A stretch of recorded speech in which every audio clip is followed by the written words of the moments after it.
Mən hərrəmə zinətəllahiləti əxrəcə li ibadihi və təyyibat minər rizq. Allah Teala buyurur ki, Peyğəmbər denən, kim qadağan edib?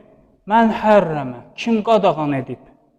Əlləti əxrəcə li ibadihi, hansı ki Allah Teala öz bəndələri üçün onları xaric edib. Və təyyibət minər rizq, ruzilərdən olan pakları, halalları Allah Teala süz bəndələri üçün yaradıb. Süzlər üçün bunu qərar verib. Kim bunu qadağan edib? Qul hiyə lilləzinə əmənu. Peyğəmbər dinən, onlar elə möminlər üçündür. Onlar elə iman sahibləri üçündür. Mal, dövlət, onlar iman sahibləri üçündür.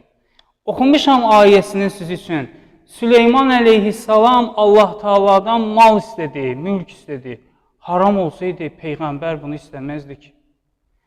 Yusuf əleyhissalam zindandan çıxandan sonra, o müəyyən hadisələr cərəyan eləyəndən sonra özü öz vəzifəsini təyin etdi.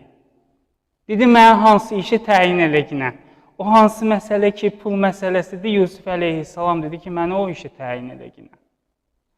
Qoy elə möminlər olsun maddi cəhətdən zəngin olanlar. Qoy elə möminlər olsun daha yüksək məvacib alanlar ki, kasıblara, fəqirlərə, ehtiyaclı insanlara da əl tutsunlar.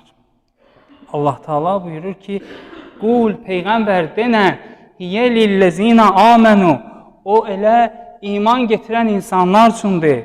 Fil həyati dünya, dünya həyatında. Ahirətdə isə Allah Teala buyurur, ahirət isə xalisətən yevməl qiyamə. Ahirət yalnız iman getirənlərindir. Dünyada hamının malı var, hamının pulu var, hamının.